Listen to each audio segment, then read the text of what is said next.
Hola a todos y todas, bienvenidos a las cápsulas de la semana 6.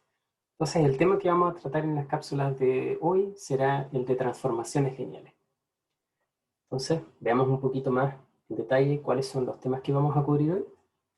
Primero vamos a extender el concepto o la idea de una función lineal, pero a varias dimensiones, ¿ya? Entonces, ahora queremos ver qué es ser lineal cuando estamos hablando de dos, tres o más variables. Para imaginárselo, lo que trataremos de hacer es extender esta idea que tenemos en una dimensión, en una variable, de que una función lineal es una recta, ¿cierto?, que pasa por el origen. Veremos cómo extender esta idea y este objeto al caso de mayor dimensión. Luego, veremos que efectivamente este tipo de funciones se obtienen a partir de transformaciones que provienen de una operación matricial. ¿Ya? Es decir, una función lineal en varias dimensiones se puede entender como la operación de un producto matricial, ¿ya? Donde hay una matriz involucrada. Y finalmente veremos cómo también esto se puede extender a no solamente espacios como Rn, sino que también espacios vectoriales un poquito más generales. Entonces vamos a dividir las cápsulas en dos partes. En una primera parte vamos a estudiar transformaciones matriciales. Entonces, ¿qué es una transformación matricial? Para imaginarnos un poco, antes de definir concretamente qué es una transformación matricial, entenderemos una transformación matricial como una función que proviene de realizar la siguiente operación. Imagínense que tenemos un vector en Rn y nosotros ahora vamos a tomar una matriz, ¿ya?, que va a tener n columnas y algún número determinado de filas, pero de manera que nosotros podemos realizar el producto matricial entre la matriz y el vector. Al realizar ese producto matricial, vamos a obtener un vector como resultado que tiene tantas entradas como filas tenía la matriz. En particular, podemos imaginar este proceso de haber tomado el vector X y haberlo multiplicado por la matriz como una transformación o una función del vector X. ¿Ya? Es decir, tenemos una maquinita que recibió como input el vector X y me devolvió otro vector que es igual al producto matricial entre A y X. Esta idea, ¿ya?, funcional sobre cómo actúa una matriz sobre un vector es lo que motiva y lo que concretamente define una transformación matricial. Entonces, para ser más específicos, diremos que una función t, la voy a destacar acá, una función t que va de Rn en Rm, es decir, toma un vector de tamaño n y me devuelve un vector de tamaño m, es una transformación matricial si es que existe una matriz A de m por n, ¿ya?, es decir, A es una matriz de m filas, n columnas, tal que el valor de t en x es igual al producto matricial entre A y X. Es decir, t recibe un vector x y me devuelve A por x, que es el producto matricial.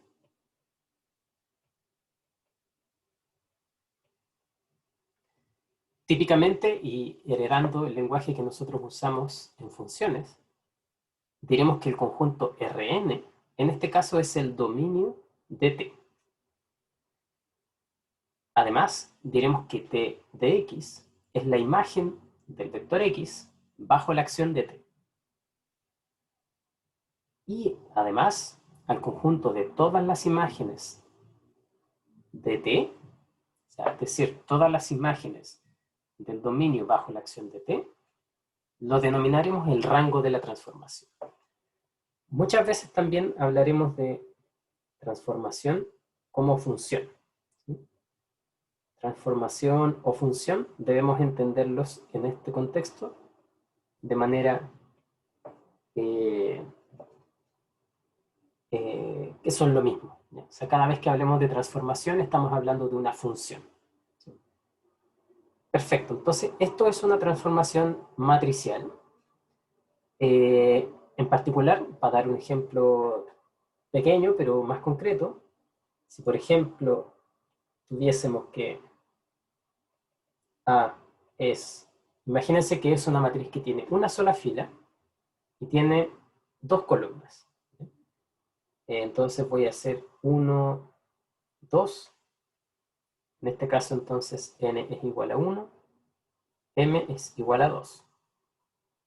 Cuando yo opero a por x, esto es lo mismo que 1, 2 por x1, x2.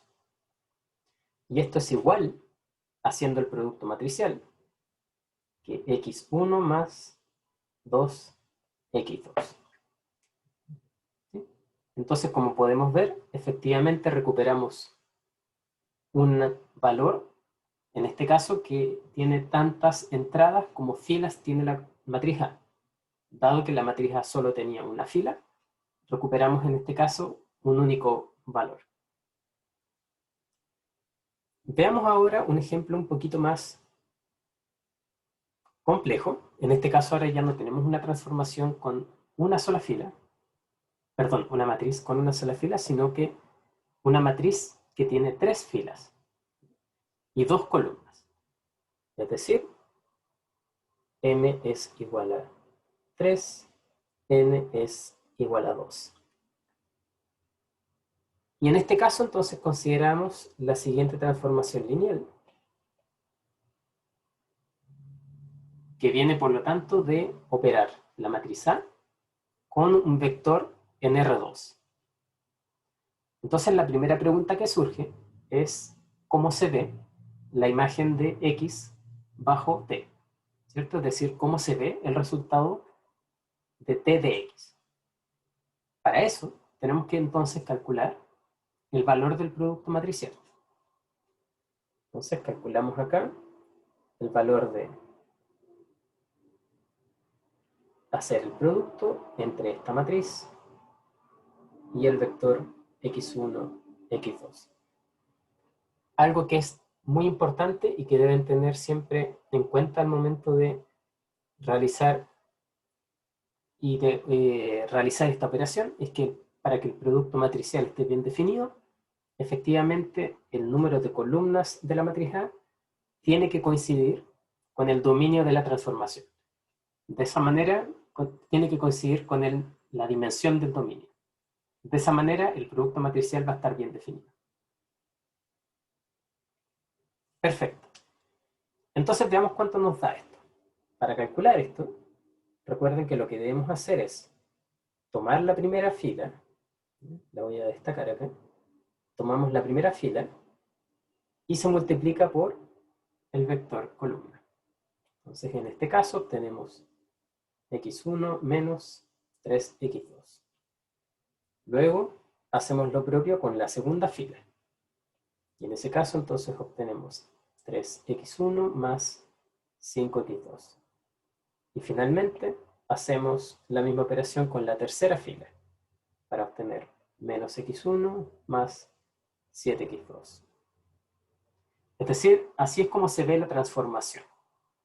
¿Sí? Por ejemplo, si es que uno quisiera calcular ahora entonces t de 1, 2, esto va a ser igual a 1 menos 3 por 2, 3 por 1 más 5 por 2, menos 1 más 7 por 2.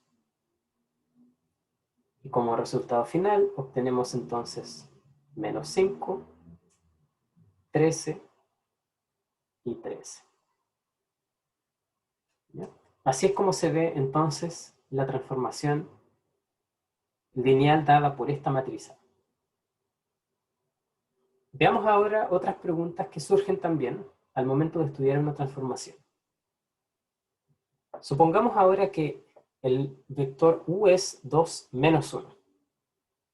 ¿Cómo se ve o cuán distinto es, por ejemplo, al valor que obtuvimos de evaluar en 1, 2. Entonces lo que haremos será simplemente hacer lo mismo que hicimos en este paso, pero evaluando ahora en el vector 2, menos 1. Entonces recuperamos de esta manera que t de 2 menos 1 será, voy a anotar, déjenme copiar el resultado acá abajo. Entonces tenemos que esto, t de x es igual a esto de acá. Ojo que cuando digo t de x, estoy siempre diciendo t de, para ser más explícito, x1, x2 en este caso, pues el dominio tiene dimensión 2. Ya. Perfecto, entonces evaluemos para ver cuánto nos da. En este caso vamos a obtener 2 menos 3 por menos 1, 3 por 2 más 5 por menos 1, menos 2 más 7 por menos 1. Luego obtendremos finalmente que en la primera coordenada vemos un 5, en la segunda 1 y en la tercera menos 9. Por lo tanto, ese es el resultado de TD. Perfecto. Otra pregunta que surge también. Supongamos ahora que D es igual al vector 3, 2, menos 5. Luego, una pregunta que es muy válida es si es que existe algún vector X en R2 tal que la imagen de X bajo T nos da igual a B. Es decir, existe X en R2 tal que T de X es igual a B. Esa es la pregunta. Observemos que T de X igual a B es equivalente, debido a la definición de la transformación T, que A por X sea igual a B. Es decir, para responder esta pregunta debemos resolver el sistema. Debemos resolver el sistema A por X igual a B. Entonces, observen que esto nos da otra manera también de imaginar el proceso de resolver un sistema lineal. Podemos imaginar el proceso de resolver un sistema lineal como aquel de encontrar la preimagen bajo cierta transformación lineal de un vector B, que típicamente es el lado derecho en nuestro sistema de ecuaciones lineales. Resolvamos este sistema, ¿sí? Recuerden que para esto podemos usar cualquiera de las maneras que hemos visto anteriormente en el curso. ¿Sí? Típicamente, y lo más simple es que uno escriba la matriz aumentada. En este caso, tenemos que es igual a 1, 3, menos 1, menos 3, 5 y 7, 3, 2 y menos 5. Luego, a través de una serie de operaciones elementales de fila, yo en este caso voy a anotar simplemente el resultado final. Después es bueno, les recomiendo chequear que efectivamente llegamos a este paso, pero son poquitas operaciones las que hay que hacer en una matriz pequeñita, así que a través de un par de operaciones podemos llegar a que esta matriz es equivalente a la siguiente, forma reducida. 1, 0, 0, 0, 1, 0, 1.5, menos 0.5 y 0.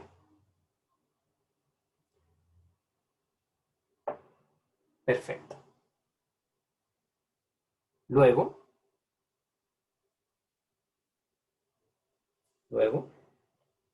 obtenemos que, recuerden que para recuperar el valor de la solución, tenemos que mirar esta porción, ¿cierto? X1, entonces corresponde al valor 1.5, X2 corresponde al valor menos 0.5.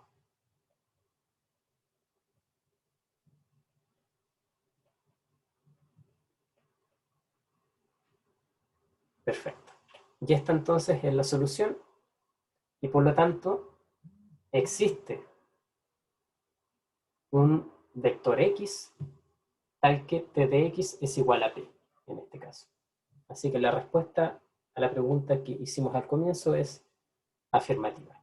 Existe tal vector. Perfecto. Similarmente, uno podría refrasear la pregunta que hicimos, ¿sí? Usando también parte del lenguaje que introdujimos al hablar de una transformación lineal. Recuerden que uno dice que cierto vector está en el rango de la transformación si es que efectivamente existe un vector en el dominio cuya imagen bajo t es igual al vector, ¿sí? Por lo tanto, si es que nosotros queremos ver, por ejemplo, si es que el vector c, que está acá, está en el rango de t, nuevamente lo que tenemos que estudiar es la pregunta: ¿existe x en R2 tal que t de x es igual a c?